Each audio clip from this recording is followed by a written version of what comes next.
Real Madrid grabs advantage in first leg of Champions League quarterfinal against Chelsea.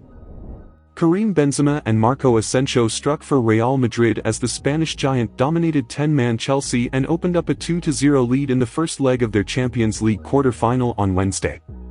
The record 14-time winner and reigning champion eased to a comfortable win against Frank Lampard's side, which had Ben Chilwell sent off in the second half for pulling down Rodrygo Goes as he ran through on goal. Benzema netted from close range after 21 minutes, when Kepa Arrizabalaga tipped a Vinicius Jr. effort into his path. Despite controlling the game, Madrid had to wait until the 74th minute for its second goal, with Asensio drilling home from the edge of the box after a short corner. In a battle between the last two Champions League winners, Madrid demonstrated its strength with an impressive display, while Chelsea showed why it is in 11th place in the Premier League. "We are satisfied with the result, for the performance, but it's not over yet. We have to fight, to sacrifice for another 90 minutes at Stamford Bridge," Real Madrid coach Carlo Ancelotti said. "We are satisfied only for tonight, it's not over yet. We know Chelsea will try to give everything next week. Special things can happen at Stamford Bridge." Lampard after Real defeat.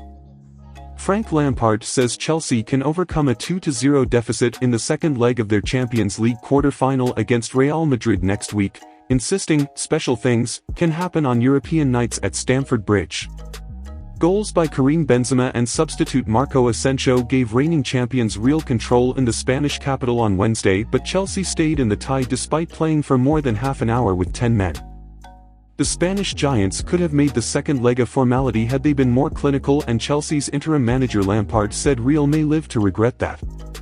"There were some good things, but the result is the reality," Lampard, who returned to the club last week in the wake of Graham Potter's sacking, told BT Sport. "But I just said to the players that special things can happen at Stamford Bridge. They are a good team, but we have to believe. The odds will be heavily stacked against a Chelsea who have gone 4 games without scoring a goal." Lampard has 1 week to try to restore some confidence in attack. "It's been a difficult period for the players, and I think there's a bit of a lack of belief," the club's record goalscorer said. "They have to understand how good they are and what they can do, and maybe we're a bit short of that at the moment." Frank Lampard answers Chelsea future question after Blues defeat versus Real Madrid in Champions League clash. Lampard has insisted that Champions League failure will not impact his Chelsea future following the Blues' 2-0 defeat to Real Madrid. The first leg of the Champions League quarter-final was disappointing for Lampard's side, who ended the game with 10 men after Ben Chilwell's second-half red card. Goals from Karim Benzema and Marco Asensio mean that Chelsea will have a mountain to climb in the second leg if they are to progress into the semi-final. Lampard returned to Stamford Bridge last week following Graham Potter's departure. The former Chelsea captain, midfielder, and manager was brought in on an interim basis until the end of the season. Predicted Man United lineup versus Sevilla: Casemiro and Martial start. Manchester United entertained Sevilla in the first leg of their Europa League quarter-final tie at Old Trafford this evening. The Red Devils are missing key players such as Marcus Rashford, Luke Shaw and Scott McTominay with injuries, but should still be favourites to beat the struggling La Liga outfit. United are winless in their last 3 meetings against Sevilla with 2 defeats and will be aiming to avenge those results with a convincing performance in front of their fans. David De Gea has been an undisputed starter for most of the campaign, and he has only been rested for 4 League Cup games. The Spaniard is expected to start between the sticks against the Andalusian club. Diogo Dalot could be preferred ahead of Aaron Wan-Bissaka at right back, as Erik ten Hag may want more in the final third. Tyrell Malacia looks set to start at left back with Luke Shaw sidelined. Sane allegedly left with cut lip after altercation with Mane in Bayern Munich's dressing room. Bayern Munich players, Sadio Mane and Leroy Sane, reportedly got into an altercation in the dressing room following the team's defeat to Manchester City in the UEFA Champions League quarter-finals. The reports suggest that Sane suffered a cut lip in the incident and that the 2 players had to be separated by their teammates. Mane and Sane were also seen arguing on the pitch during the game. According to reports monitored by Thoel, Mane complained about the way Sane spoke to him after the match at the Etihad Stadium. Bayern Munich has yet to release a statement regarding the incident. This defeat was the team's biggest in the Champions League since their 3-0 loss to Paris Saint-Germain in 2017. The incident has come as a shock to fans and has raised concerns about the team's morale.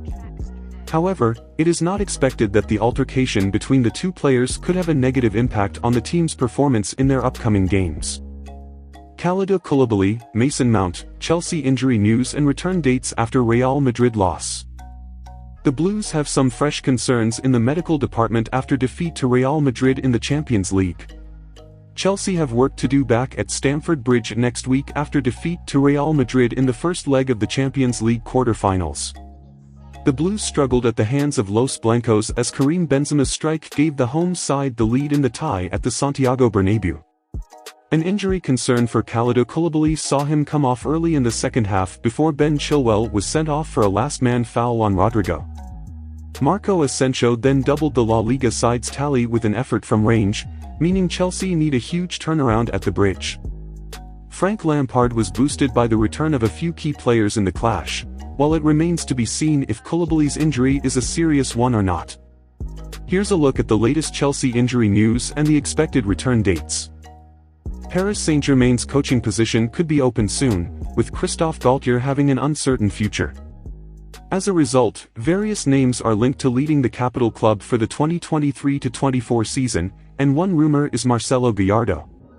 Gallardo is currently a free agent after leaving River Plate in 2022, and many believe that his next destination will be a European club. However, it doesn't seem that PSG is prepared to hand their former player his first taste of European football. Brazilian media outlet UOL Sport, Pat Tip Paris fans, recently reported no proposal from PSG to bring Gallardo to the French capital for the 2023-24 season. Nonetheless, what the reporting doesn't say is that the League One side won't have a new manager next season. It might not be Gallardo, but where there's smoke, there's often fire, and after crashing out in the UEFA Champions League round of 16, it appears the rumors continue to get louder as the summer months near. Milan and Napoli qualification still 50-50 in Champions League. Stefano Pioli insists the Champions League quarter-final with Napoli remains 50-50 even after Milan won the first leg 1-0, acknowledging they felt both lucky and regrets at this result. There is a 1-0 lead for the Rossoneri to protect in the second leg on April 18, thanks to Ismail Bennacer finishing off a rapid counterattack created by Brahim Diaz and Rafael Leo. The Partenopei had more possession and shots on target, but Mike Maignan was equal to them, and Davide Calabria made an early goal line clearance on Kvaratskhelia. They continued to pour forward even after Andre Frank Zambo Anguissa received a very harsh second yellow card, so he will be suspended for the second leg along with Kim Min-jae, who was booked for dissent. I am above all happy to enjoy evenings like this with our fans. The history of Milan speaks to many Champions League victories, but the recent years saw us dream of getting here, so we wanted to enjoy it, Pioli told Sky Sport Italia. We didn't build out well from the back at the start, giving Napoli the chance to hurt us, but we got the first home win over Napoli in 3 years. It is certainly only the first half of this tie, and it is all still to play for. Although it was the same 11 that won 4-0 in Naples in Serie A on April 2nd, it was a very different performance. We have our strategy, but it changes depending on the way the opponents are set out and how the game develops. For example, Napoli were much more aggressive off the ball this time, and mentality makes the difference too, so taking the lead or going behind can change everything. We knew Napoli could hurt us at any moment. Key Arsenal star close to return, and not impossible that he plays against West Ham. Arsenal travel to West Ham in the Premier League this weekend, and a key star could return for the clash. According to Sky Sports, William Saliba has not been spotted in training this week and is unlikely to feature at the London Stadium this weekend. However, it is not impossible, and the defender's return would be a welcome boost for Mikel Arteta, as the French star has been one of the Gunners' best players this season. Mikel Arteta's side were conceding an average of just 0.93 goals a game before his injury, compared to 1.33 goals over the last 3 games. The centre-back also has a total of 13 clean sheets throughout the season across all competitions, forming a solid partnership with Gabriel. Tottenham poised to appoint Vincent Kompany, as Burnley boss wants the job at Spurs, report. Tottenham Hotspur have decided on Vincent Kompany as their new manager, after talks with Julian Nagelsmann stalled. Tottenham Hotspur look ready to appoint Vincent Kompany as their new manager. The Belgian has been back in English football for less than a year, taking Burnley back to the Premier League at the first time of asking with 7 games left to play in the Championship. The Clarets have been praised for their style of play and have swept almost all before them in the second tier. Now, Tottenham chairman Daniel Levy has reportedly been influenced by Arsenal's transformation down the road under another young coach shaped by Pep Guardiola's ideals at Manchester City. Manchester United supporters trust urges Glazers to accelerate takeover process. The Manchester United supporters trust must have urged the Glazer family and the Rain Group to accelerate the club's takeover process as the lack of clarity leaves Erik ten Hag's summer plans and the redevelopment of Old Trafford in limbo. Rain Group, the investment banking firm tasked with handling a potential sale on behalf of Manchester United's current owners, have invited a third round of bidding for the club with a deadline for offers on April 28. The Glazer family confirmed they were open to selling United in November. The must statement comes the day after Finnish entrepreneur Thomas Siliakis announced that he would not be participating in the third round of bidding and criticized the Glazer family and the Rain Group for hosting what he believes has been a poor bidding process. Must statement read, when it was announced in November. Thanks for watching. Please subscribe, like and share. See you again with more news. Bye for now.